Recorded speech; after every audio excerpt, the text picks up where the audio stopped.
What's up, my wizards? It's Dev, back from that channel down there, MtG, and we got a cool little thing for you today. This is something we're going to start doing once a week, hopefully, if we can keep up the pace. This is the new deck of the week. What we do is we scour all of the websites, Star City, TCG Player, we got Wizards, there's a couple of other sites that do this, and we find our favorite new deck of the week. Usually the thing that looks the most fun, or that might have an actual impact on the format, and I'm gonna really like doing this, honestly. I love looking at new deck lists and I love seeing exciting stuff, so stick with us, subscribe to us, you'll see this video once a week, and if you're a higher level Magic player, you might see your deck on this channel, so you know, that's pretty exciting, right? Let's get right to it. Our first deck of the week, it was piloted at a Star City Games Invitational Qualifier by both Jonathan Cotton and David Ellenberg. Slightly different versions of the deck. Jonathan Cotton finished a little higher, so I'm going to use his version for today. Well, the deck is sort of like a control deck, but it does still play 10 dragons, so let's go ahead and tell you what we're going for here. We're playing 2 copies of Icefall Regent in the deck. I think that as the standard season opens up, people are really coming around to Icefall Regent. It's a fantastic card, tough to target, and takes out something when it comes into play. The rest are Dragon Lords. We got 1 copy of Dragon Lord Atarka, 1 copy of Dragon Lord Silumgar over here, and then the heavy hitters, 3 copies of Dragon Lord Dromoka, and 3 copies of Dragon Lord Ojutai. Yeah, so that is all in all 8 Dragon Lords. Dromoka obviously helps out against other control decks and mid-range decks for that matter that want to remove your dudes on your turn like a bunch of jerks. And Silumgar obviously takes a threat away from them, and Atarka is just Atarka. He hits the board like, ah, and like starts taking stuff out. So, you know, we can hardcast Atarka. Why don't we just do that? All of these are obviously ridiculous threats in their own way, but all in different ways against different decks. So, yeah, I really like the dragon setup here. 8 Dragon Lords and 2 Icefall Regents. Bunch of power. So, yeah, can't really fault that. They're using the dragon stick to beat people over the head, and that seems like a lot of fun. 1 Planeswalker in this team. This is one, can you guess? I don't even have to put the card up here. It's Ugin the Spirit Dragon, and everyone knows that. 1 copy of Ugin, 4 reasons. 2 artifacts before we go on to the spells here. Those 2 artifacts are obviously 2 copies of Perilous Vault in this thing. We can't run Crux of Fate or Hero's Downfall because we can't reliably pay black mana for things, especially 2 black mana. So definitely going to go with the 2 copies of Perilous Vault. I can't fault them at all. It seems like a lot of the time you're going to be Perilous Vaulting, protecting yourself early game with counters and stuff like that. Perilous Vault, wipe the board, start dropping huge threats that they really can't deal with. So yeah, I can get behind Perilous Vault as mass removal, definitely. In a 5-color deck, makes sense to have a mass removal artifact, so kudos to you for that idea. Yeah, seems good. Now let's move on to the spells. Let's run through these super fast. This is 2 Encase in Ice in the main deck. We've seen a couple of articles recently, sort of the case for main deck in case. Which is a funny sentence, but yeah, I'd say it belongs in the main deck. We see a million different threats with those 2 colors, and yeah, pretty much does all the things that we needed to do. I love Encase in Ice, and I'm glad it's seeing main deck play now, because it is hard removal in a lot of situations for blue. So, brava, Encase in Ice, you have made it, friend. We're playing 2 copies of Anticipate in this thing because we want to draw cards. It's a control deck. And it's 5 colors, and we need to draw cards, so Anticipate. 1 copy of Voyages In. This is sort of slick removal right here. We want a tempo for a turn and scry something away. Or, if they want to kill one of our dragons, we're like, no, you can't kill my dragon, and I get to scry. So, yeah, that's always a good feeling. So, I support the 1 copy of Voyages In. The sort of singleton, I can save my dude, or I can remove your dude and just run over your face with some dragons.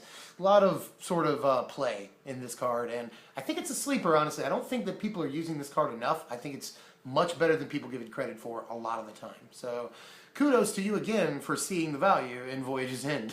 We have 4 copies of the hottest counterspell in the format. This is 4 Silumgar's Scorn. Silumgar's Scorn is really cool. And we've obviously got more than enough dragons to make this a hard counter like 80% of the time. So yeah, you should play it. Play this card. Don't have to discuss it. It's awesome. That's one of the main reasons the deck is blue, I'm assuming. So yeah, Silumgar's Scorn. Do it. Let's keep talking about counters. We got 2 copies of Nullify in the deck. Nullify does not see much main deck play, but probably should, because even the non-aggro decks, like, they're going to play, for instance, like, Control is going to play creatures against you now because they all play Ojutai pretty much. Some of them play Icefall region. There's going to be creatures, so you should probably main deck Nullify. Not to mention the enchantments we see in the format, so total support of main deck Nullify. Do it.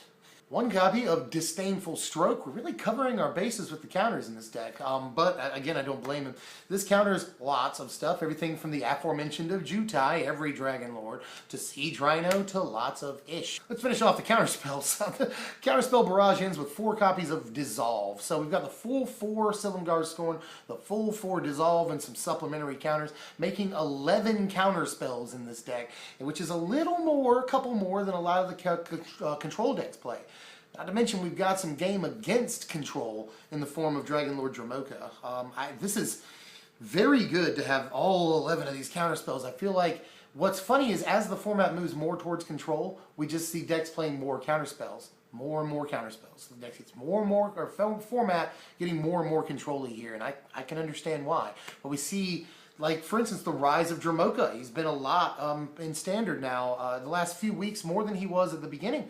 Ojutai's been an all-star from the beginning, and Dromoka's just now getting his comeuppance because Control is so good, and because, of course, Abzan is everywhere, and we don't want our guys getting removed on our turn. So, tirade over for now. 3 copies of Dig Through Time. You knew you were going to see this eventually. It's amazing there aren't 4, right? Seldom do we see a control deck without 4 Dig Through Time. 3 Dig is still enough to be seeing Dig Through Time all the time, and it's probably one of the top 3 cards in the format, so if you're playing a mostly blue deck, play Dig Through Time, because you'll draw the 2 best cards out of the top 7 of your deck for often 2 mana. Put it that way, it's like the best Magic card almost ever. So, play Dig Through Time. Let's finish off this deck here. This is 1 copy of Dragon Lord's Prerogative, of course. I mean, 10 dragons, we want to draw 4, and we don't want it to be countered. As you can see, this deck is sort of leans against Control a lot of the way, which makes sense because we see an awful lot of Control recently. Even mid-range decks sort of masquerade as Control decks, which is what this is.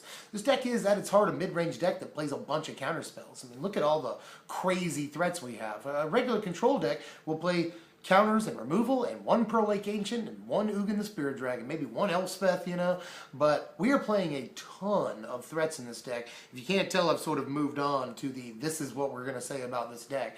I'm going to go ahead and give it power rankings down here. We'll get to the board in a second because I think it's really neat. Power rankings are fairly strong for this deck. We're playing a lot of the absolute most powerful cards in the format. We're not a super speedy deck or anything, but we are incredibly versatile. I feel like we do even better post-board than we do game 1, even though we have good game 1. Our bugaboo is aggro, especially mono-red aggro, and Atarka aggro really hurt a lot. They can win the game 1. It seems as though they can win the game 1 fairly easily, but as you can tell, we've got a lot in the sideboard. The sideboard is fairly funny looking. I'm going to go ahead and post that so that the as you can tell makes sense. Yeah, so this is the board for this deck. Master of Waves, Omen Speaker. I feel like these are probably, you know, against aggro cards. Especially I like the inclusion of Omen Speaker, another card that, and Tony will agree with me on this channel. Tony and I both think that Omen Speaker should have gotten far more play than it's gotten. The rest of the sideboard looks great. And sort of makes itself. We've got other Dragon Lords against things. Aether Spouts against aggro, Soul of Ravnica against everything. Disdainful Stroke against mid-range and control decks. So we've got our bases covered here. Again, we're fairly versatile. I really like this deck, so congratulations to John Cotton and David Ellenberg. You guys put together something really, really cool here, I think. One of the cooler decks in the entire format. Everyone wants to play mono blue. What's the best way to do that? Play 5 colors. So, good job. That is how you think outside the box and create a really powerful Magic deck. And I hope that everyone in the subscribers liked it. So, yeah. And anyway, if you enjoyed this content, remember to like, share, comment, and subscribe to Strictly Better MTG. I'm Devin from that channel, and we will see you wizards later. Thanks for watching.